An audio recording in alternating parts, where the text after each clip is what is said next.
Greetings. This is Skyler Saunders seeing extremism or radicalism. What is the best take? What's current? Now, this is some heavy talk. This isn't just, your run of the mill hip hop news stories. And I usually do those and I like those, but I like to just pump the brakes a little bit at the end of the week, slow it down, relax, and keep it in focus. I want to talk about how I am a radical for capitalism, but am against the smear campaign for extremism.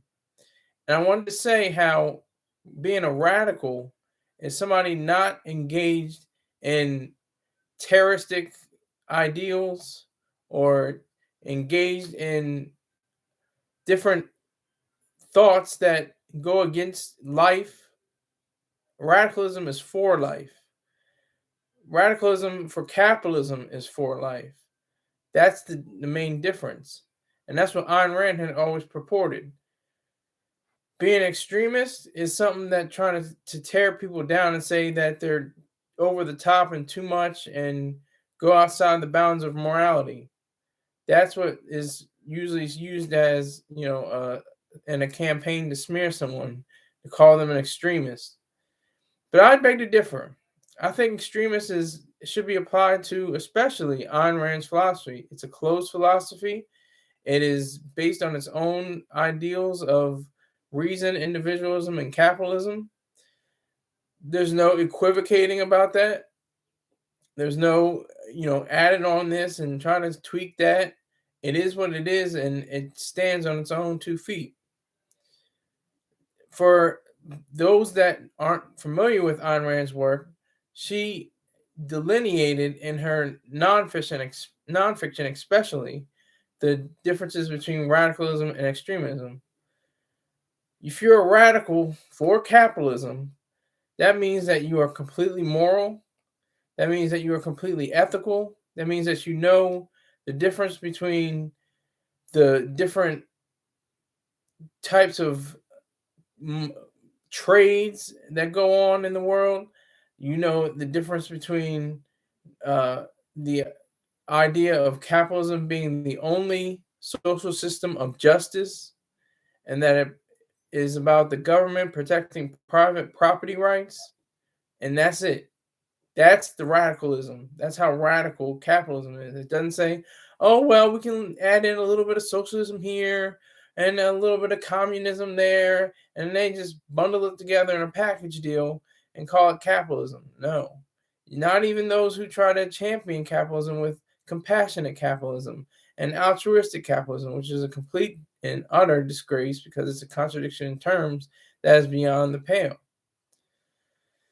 For extremists, it's more in the case of, the idea of what most people think of as Islamic extremists and Islamic radicals.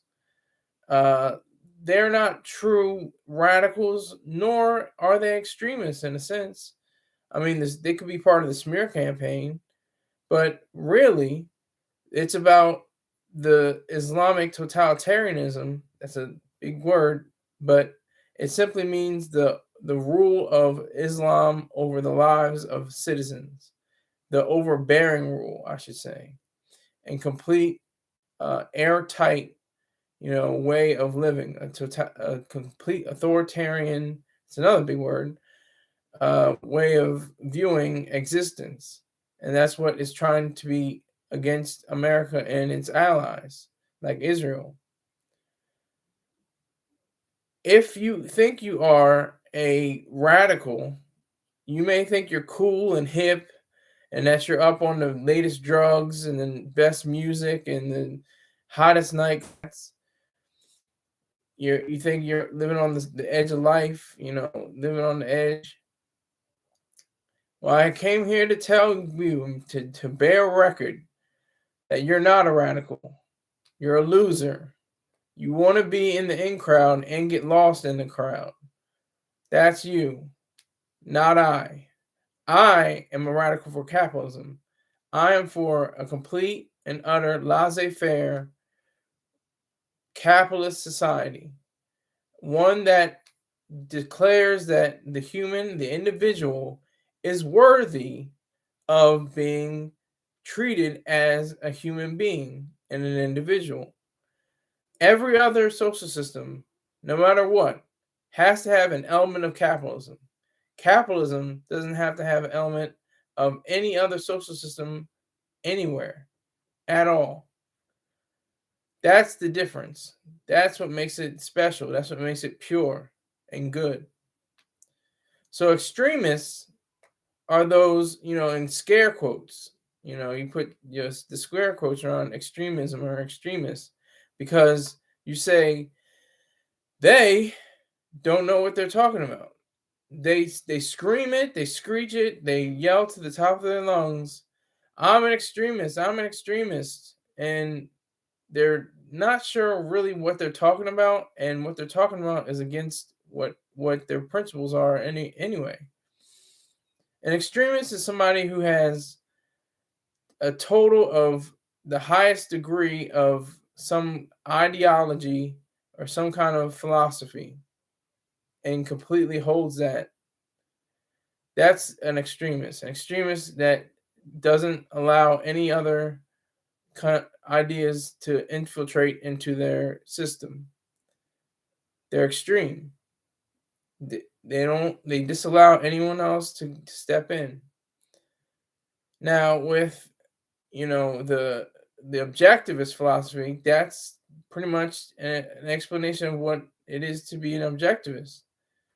You don't allow it to be open. It's a closed system. You say, I am for the principles of selfishness, egoism, individualism, capitalism, and you go on from there. You keep fighting. You never stop. You always are on the ball when it comes to defending free markets. You have to have free minds, free men, and free markets. Those are the hallmarks of objectivism, Ayn Rand's philosophy. And when you have the term radical, you have to be very careful because you say, oh, he's a radical. Oh, she's a radical. They're radicalized. Yeah, exactly. I'm completely radicalized for Ayn Rand's philosophy of objectivism. I hold no other idealism unless it's a derivative like objective hate created by Troy Starts Rain. It doesn't register. Being a radical means that you're completely committed to an ideal, that you're completely committed to a way of life, a philosophy, not a cult, not anything that is otherwise, but one that is true and pure and good and real. Extremists would like to, wave the banners of, multiple flags from the KKK to the Communist Party, and then be exuberant about it, be proud and stand on the fact that they're waving those flags, and then not knowing that they're completely inept, they're completely out of touch with reality, they're completely gone, because it's ideas. It's all about ideas. That's all this has been. That's all of human history. Ideas. That's what shaped countries, started and ended wars, built up infrastructure, all because of ideas, because of thinking, because of the fact that we use our brains, we use our minds to transform the nature of this world. We use it to increase, or in some cases decrease, the quality of life, the standard of living, the longevity of life for people who are under a specific geographic area. That's where we are. We're at a point where we don't have anyone on the spectrum rallying for capitalism with enough fervor and enough gall or wherewithal to truly go in and say, I'm a radical for capitalism. I'm for these free markets to reign and to not be bullied by my government and allow my government to protect me from those who wish me harm or fraud or danger in some way. That's the key. That's what it's about. And extremism, that smear, could be turned into a clearing. It could clear up. You could say I'm an extreme objectivist because you're dedicated to every principle that is available to you within the context of the philosophy. That is the main idea. You say you're a radical for capitalism, then act like it. Go out into the world, speak, make YouTube videos, write, call your congressman, go to Washington, do something that says that I am standing up for capitalism. I'm the one who knows the difference between communism, socialism, Marxism, all of these different things. That's the difference. That's what separates us from the animals, our minds. We have the ability to say yes and no and use our thoughts to propel us into the future. That is it. That is the great part about being alive as a human being. We are in this age. We're not a million years ago or hundreds of thousands of years ago coming into the cave with smoke and fire and getting soot in our lungs and dying at age 29. You know, those days are gone. We're living well past into our 70s. I mean, it's dropped, and this isn't to do with each and every one of us. It's not between you or I. You know, it's just a statistic that states that we are a people who have let our guard down. We have let different factions govern us, and that's what led to our position now, where our life expectancy has plummeted. Well, not plummeted, but dropped a few months, few days, few years. And that's the sad part, because people don't realize just how fortunate they really are. And that's due to the radicals of capitalism. They don't know it, though. They don't even realize it. I'm talking about the CEOs, the CFOs, the CTOs, the C-suite, the major corporations, the big business, the small business.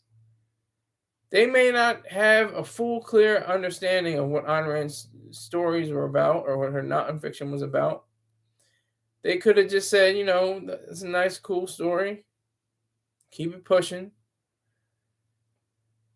And not realize that they're living a life of a radical capitalist. That they're maximizing their money because of their talents.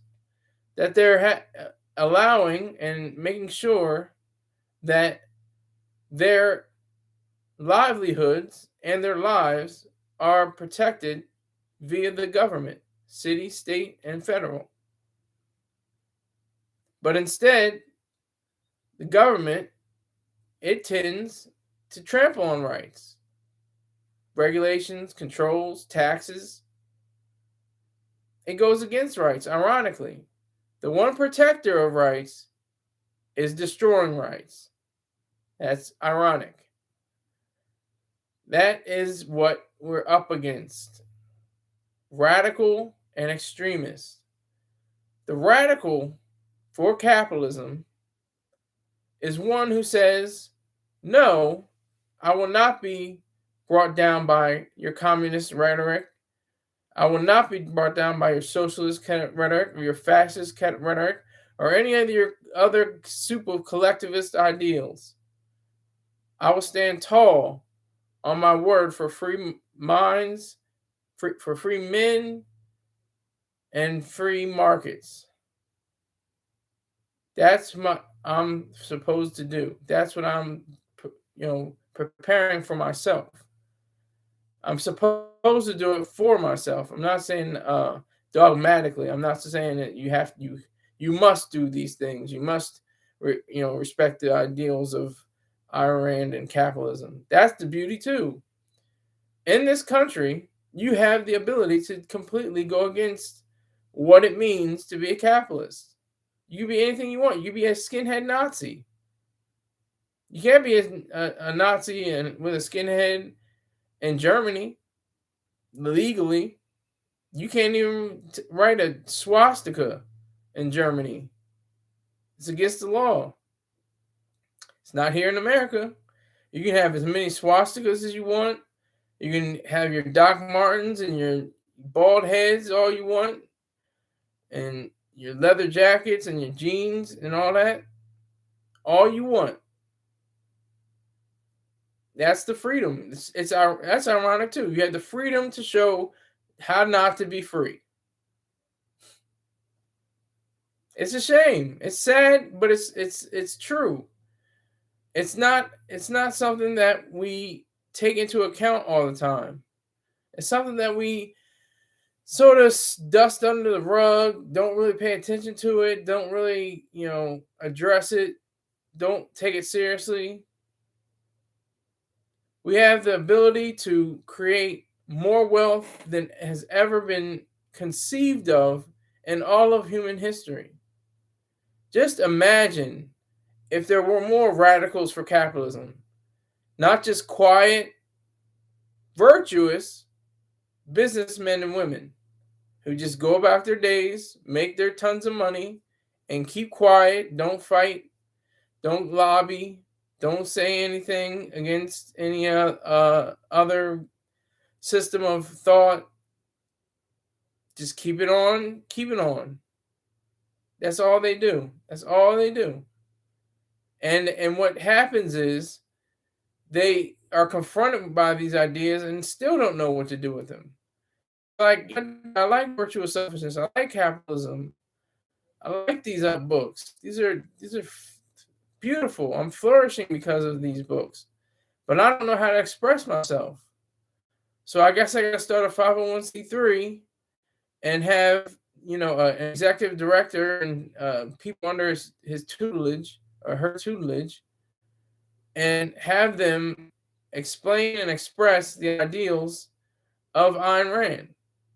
Now, you already have the Ayn Rand Institute, and that's basically the best source. And there's all kinds of Ayn Rand centers across the globe that are doing excellent work, doing beautiful work that no one intended to have done. But they're continuing. They're not reaping millions of views every time somebody goes live, or they're not representing the highest and top tier views in the YouTube stream, but they're still fighting. They're still out there in the trenches. They're getting it out of the mud. They're going forth, with their guns ablazing, and they care. It's not that they don't care; they actually do care about life, liberty, and the pursuit of happiness. That's the thing. We like threes. Three is a magic number. It's easy to remember. 1, 2, 3. Like those simple things. Reason, individualism, capitalism. Free minds, free markets, free minds, free men, free markets. And then the opposite, the turn of the idea is, of course, mysticism, collectivism, and altruism. And anyone who tries to say they're a radical for altruism wants to commit suicide. They're suicidal, because that's the end result of altruism, or living for others, for the other's sake. Not your own, but your other's sake. If you reap any benefit from helping others or doing others a favor or doing something good, then you're not moral, according to Immanuel Kant. You're not a good person. You have to give up everything. You gotta give away all your possessions and just show that you cut your arm open and allowed it to bleed. That's the best part. That's extreme. That is extremism. That is when you don't have the scare quotes on it. When you say, I'm going to look at this position and say, I am a full-fledged and undeterred altruist. That's a radical position too, but it's not a good radical. I guess there are good radicals and bad radicals, but then there are no radicals, I guess. I'm still working through that. Because when you're a radical for altruism, are you a radical? You're just an altruist. You're not a radical for altruism. You're just an altruist. You're just somebody who's completely selfless, completely unselfish, and who doesn't have a clue what you're doing. You don't have a clue who you are and what you mean to do in your life. You have the semblance, you have the slight idea of who you are, but you don't have the full measure of what it means to be a full and complete person. Because you're a cannibal. You're a moral cannibal. You want to eat the lives and livelihoods of those who have and give to those who don't have. That's cannibalism. Morally, it's not literal. Sometimes it is literal, where you have people, dining on the flesh of others, because they have a need, and then that person is sacrificed. That's one thing that objectivism definitely abhors and rejects, are not sacrificial lambs. They're all about themselves. And that's not stepping on anybody's toes. That's not, punching anybody in the face and trampling over corpses to get their way. It's a simple way of saying, I trade a value. You give me one thing, I'll give you another. And I'm gaining more value in my life than this dollar that I'm giving that once was a value, but is a lesser value to me than the object that you're giving me now. Just take for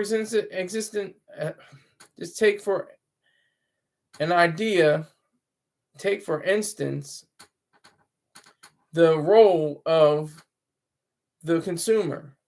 Now, that's a funny thing we say.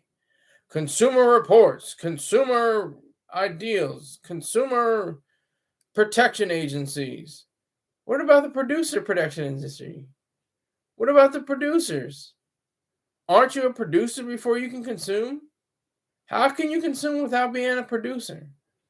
Or if you're living on welfare or SNAP or EBT, somebody had to produce the money that you're getting for your free food. Quote unquote free food. Scare quotes. Somebody had to put in the work. Somebody had to do all the functioning that you should be doing instead. That's a part of the issue. The producers are the ones who make all of this possible. My tie, my hat, my shirt, my Apple Watch, my Apple phone. Here's the phone and the watch. Producers, they're amazing stuff. I'm sitting in a room right now. These walls, these blue walls, the blue paint. Somebody had to conceive that. How do we make the right chemical combination for this blue paint? How do we figure that out? How do we make that work? But like I was saying, producer is the key, and the consumer is just the door. I guess the doorknob. I don't know what metaphor you want me to use, but it's like you have to be the producer before you can be the consumer. Anything that has to be consumed had to be produced in the first place. Everything, every single thing you can think of that's not in nature, and that's where it all comes from anyway. All of this is from nature. Every bit of man-made or mind-made items have come from the earth. Everything.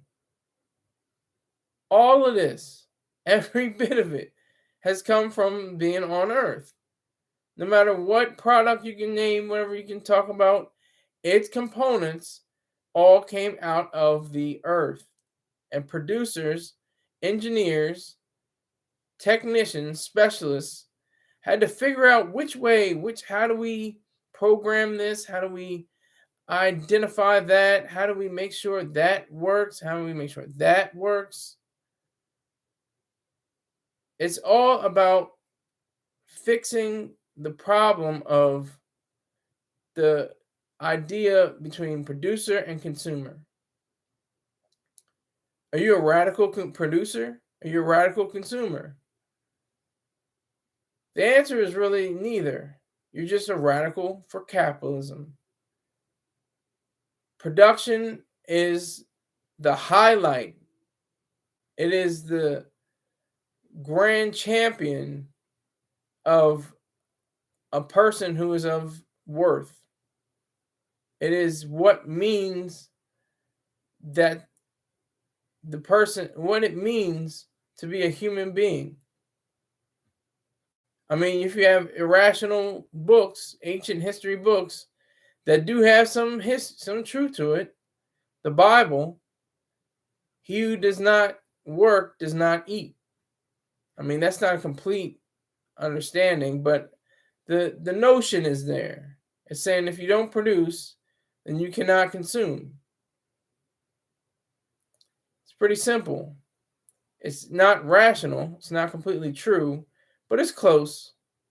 It rings some kind of a bell. Now, if you are a consumer, you are prized in this country. Ironically, I mean, they always say consumer this and that, so they never say producer this and that, or hardly ever. They're starting to, I think, in a lot of different business corporations, different radio and television stations and YouTube channels are championing the idea of making sure that the producer gets his or her due. Because without them, we would be nothing. And then we'll be crying. We get angry and we throw our shoe at the television or at our we throw our tablets across the room or our phones across the room because we see, the CEO of Starbucks on the stand in front of Congress. And we yell at him like they lambast him. We yell at the fact that he is a person of interest, almost like he's a criminal, or he could commit a crime. I mean, you have to go back in history and say, people like Howard Hughes, that he fired back at the various Congress people. But you don't see that a lot today. People just make their billions and keep it moving. They don't really want to get into politics and talk about all this and that. That's not their cut. That's not their clout. That's not how they purport to be a person of business mind, of business mindedness. They take on the role that they are the best of the best in America. I mean, you name all the names: Bill Gates, Mark Zuckerberg, Warren Buffett, Elon Musk, Jeff Bezos, and on and on and on and on. These people have centibillions, hundreds of billions of dollars. Who needs $100 billion to live? Who's going to spend all that? What are they going to give to their charity, to their children? What are they going to do? Whatever the hell they want with it. That's what they're going to do. They earned it. They produced that fortune. That's their business, literally. You know, that's what they used to put on pennies. Mind your business. Instead of the mystical idea now we have in God we trust, it used to say, mind your business. That's what we need to have now, not just in our coins, but in our minds, in our daily lives, in our way of championing being radicals for capitalism, and knowing that extremism is a smear given the context. I say I'm an extremist only because I think that I know the closed system of objectivism and that it's not open for discussion or debate, in the sense that its ideas are inferior or fallacious. In reality, they're factual and superior and meritorious and powerful and good. With the advent of all this technology, all this different world of, using platforms to make money, I mean, there's no recession for real people, quote unquote. That's what rapper Lloyd Banks once said. He said a different word, but I'm not going to say it here. But what he was saying was, if you know how to get at a dollar legally, then you don't have to worry about anything. America is America of the plenty. It is plentiful. I looked at the terms for YouTube, and it said that they had given over $30 billion to, or not just given, but they had traded $30 billion with their creators, with the people that made the videos and made all the different shorts and went on live. $30 billion to creators. That's amazing. There was no YouTube during the recession. Excuse me, the depression. There was YouTube during the recession, but it wasn't as sophisticated and completely revolutionary as it is now. If there were another Great Recession or even a Great Depression, we would be able to fight out of it because we have newer tools on this internet. Shoot, there's people being on OnlyFans and Publix. They are public domain, whatever that site is. I'm not sure, can't hand it off the top.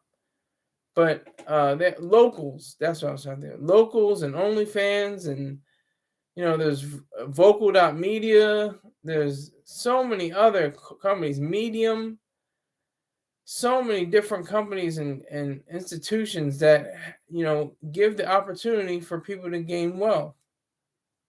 And that's beautiful. That's a wonderful thing. That's the part about being a radical for capitalism.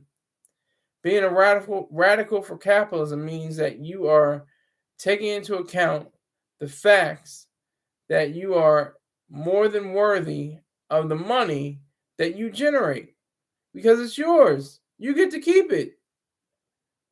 You have every right to every penny that you deserve and that you earn and produce.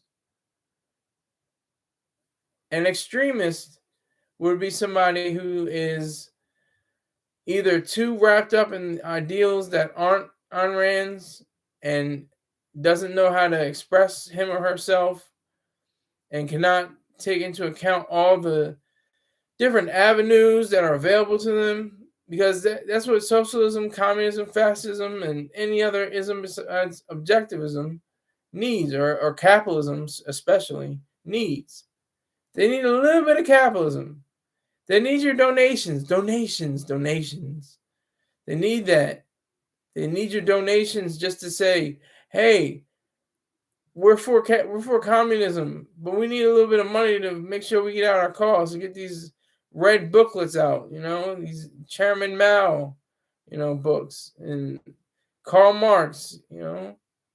And that's what the saddest part is. You ask most individuals, you ask most Vietnam vets or Gulf War vets or even Iraq and Afghanistan vets. You say, what do you think of communism? Communism, oh my God, it's such a great idea, but it just won't work. It's like how horrific that is, because it's vicious in its idealism and monstrous in practice. That's what Dr. Leonard Peikoff said.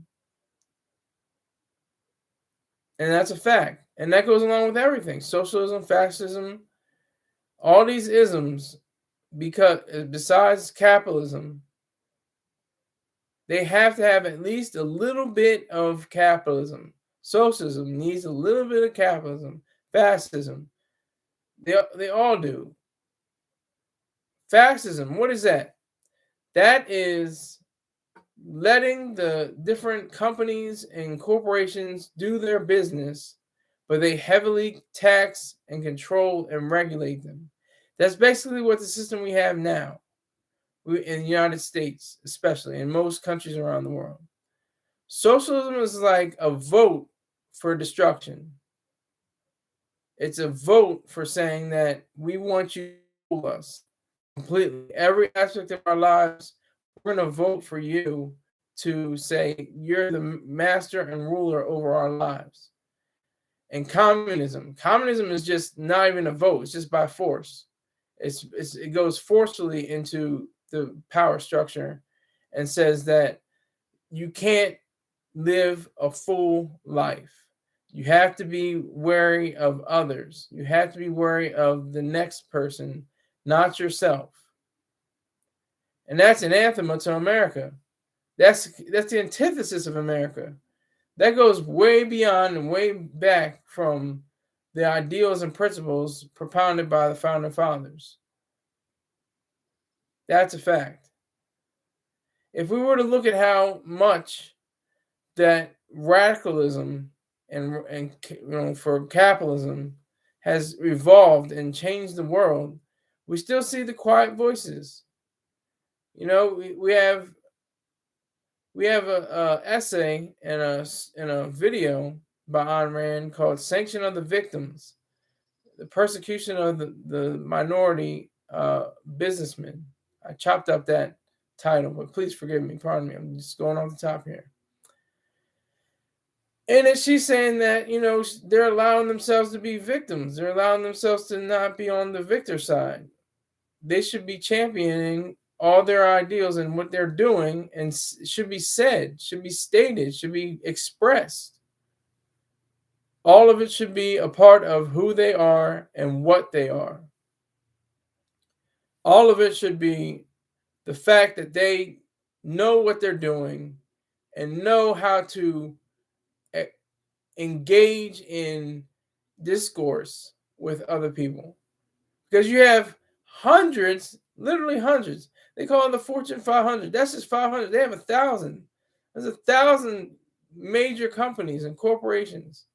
How many of them are CEOs that know who Ayn Rand is? How do you know who studied her works, know her fiction, know her novels, know her nonfiction? How many? How many are willing to discourse with the way that they decide how they do their business? Very few, if any. And it just goes back to the fact that they're not radical for capitalism. They're sideline, kind of somewhat sort of capitalists. I mean, to the extent of the fact that they're producers and that they trade value for value, and that they, for an extent, wish to have the government protect their private property. But do they really realize how capitalism is the basis for what they do? Not mysticism, not the sense that there are other people that could take them to a point where they don't even know where they are. They don't even know how to respect the dollar that they earn and the billions of dollars that they earn. And then you have different different organizations like the Robin Hood Foundation that's completely altruistic, based on a Wall Street guy who had enough money to found the foundation but didn't have enough clarity to understand what it means. Robin Hood is a villain in literature. To give to the poor from the rich, that's completely corrupt. He should have more business to do with the productive, even the productive poor.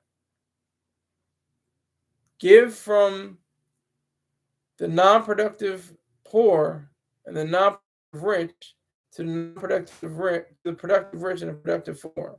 That's what he should be concerned about. We don't get that in Robin Hood.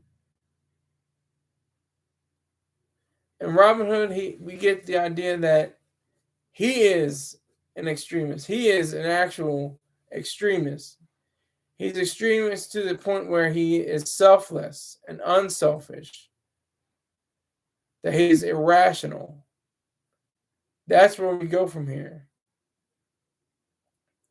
We continue our fight for capitalism because it is necessary, it is needed, it is vibrant, and it is vital to our own civilization, to our survival, to our thriving, to our flourishing. I'm going to chop this up. Eudaimonia, or happy state of being happy, of flourishing. It's Greek, so I'm not so good at, I don't do well with other languages. I'm going to admit that. But do you see the difference between a radical and an extremist? Do you see how a radical for capitalism is the most beautiful stance you can take in this world?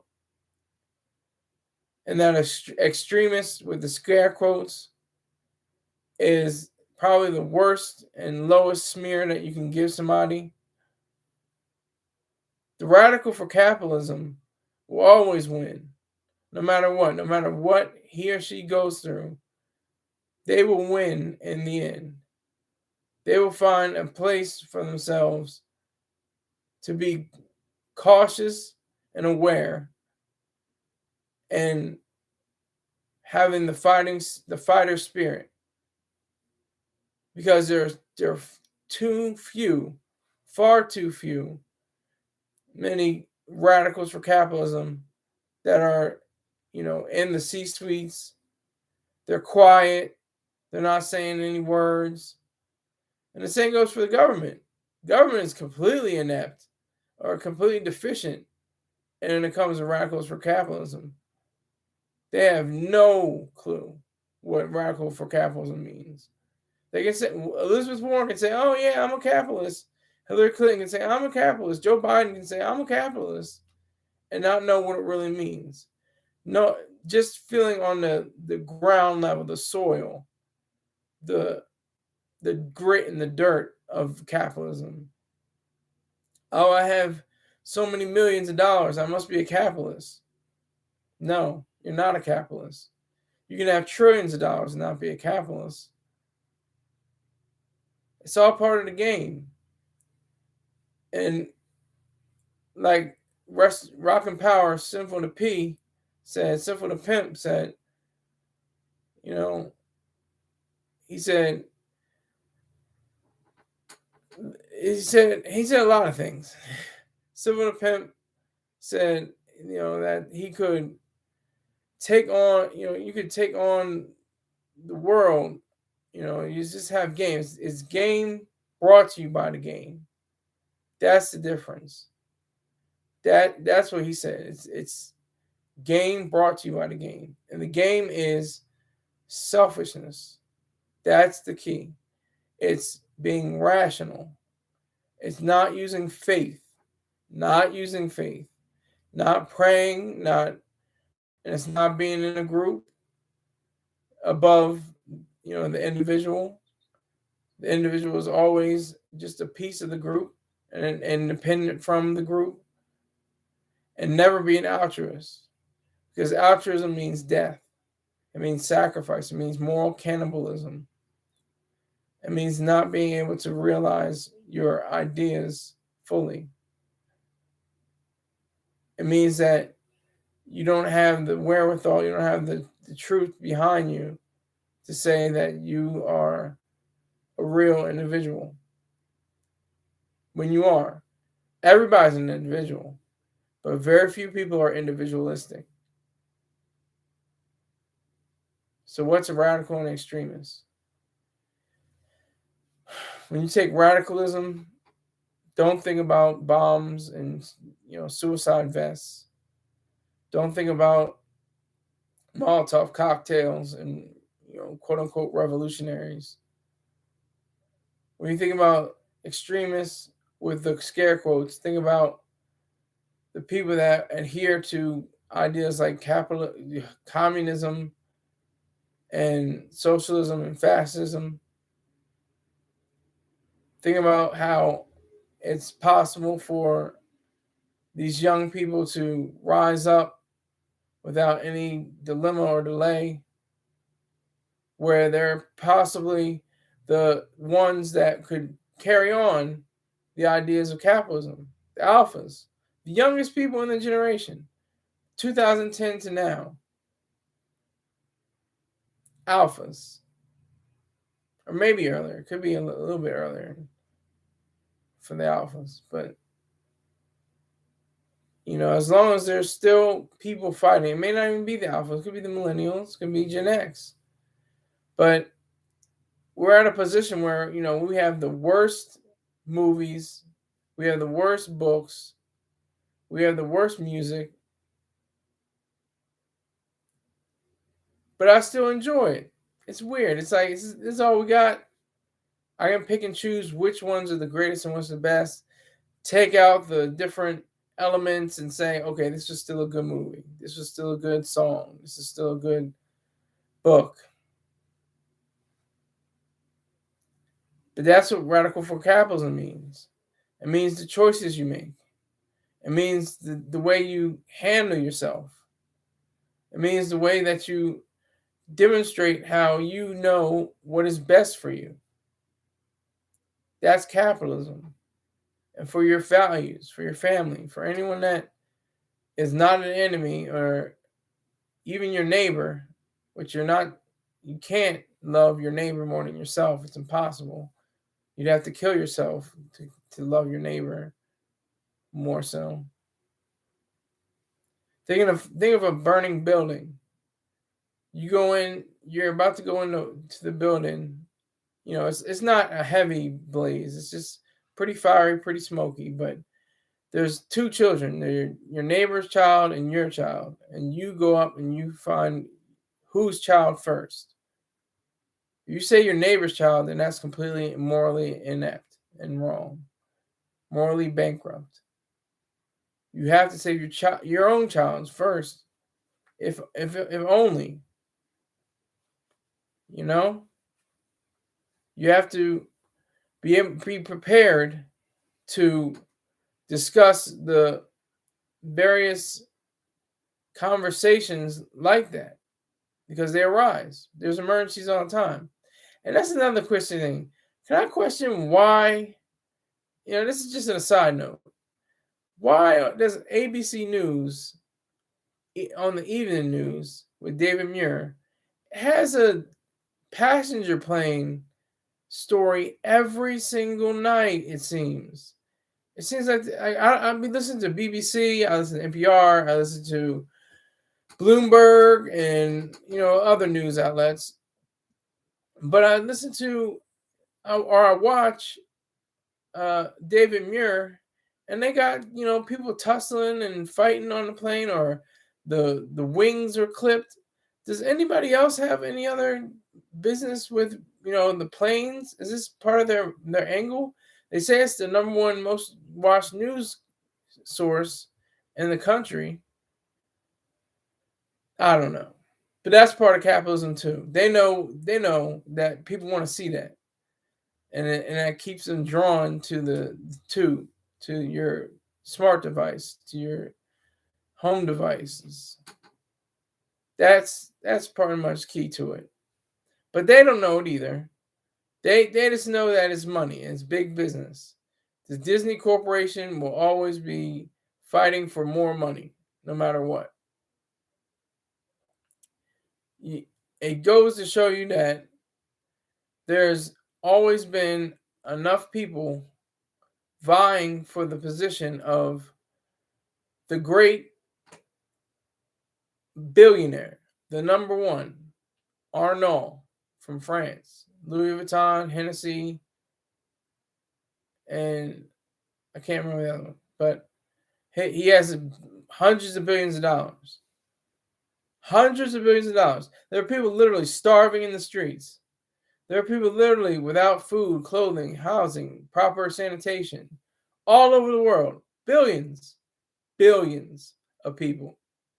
Okay? And what does he do? He spends his money, he uses his money, he invests, Doesn't know why. He has an understanding of, markets and business and economics, maybe. But there are literally people dying and in need. And shouldn't they receive everything that he has? And all the billionaires in America, the country with the most billionaires, shouldn't they be able to give up all their money to sacrifice, to be good stewards over their finances by giving it all up? That's the task today. That's the task we have to face. What we have to do is say, like Simple the Pimp said, the game is brought to you by the game. It's all not a play game, but I'm talking about just the arena, the spectacle of life. We're essentially players in the game called life. It's not a game, but it is a game. It's weird. It's goofy. Because it's, in a sense, I mean, metaphorically. I mean it, and I think Simple the Pimp said it was metaphorical as well. Game is about having the gall and the confidence and the self-esteem to be something and somebody, to stand up and be proud of who you are. I just got finished watching Cocaine Bear. It was a silly romp, little bits of gore and humor at the same time. It was kind of jarring. But it is an example of how the markets work. It made a profit. It wasn't, extreme, but it turned more than a coin, more than it was, made for. It it it delves into the idea that there was a bear that ate a whole pack of cocaine and got pieces of it and ate it and snorted it.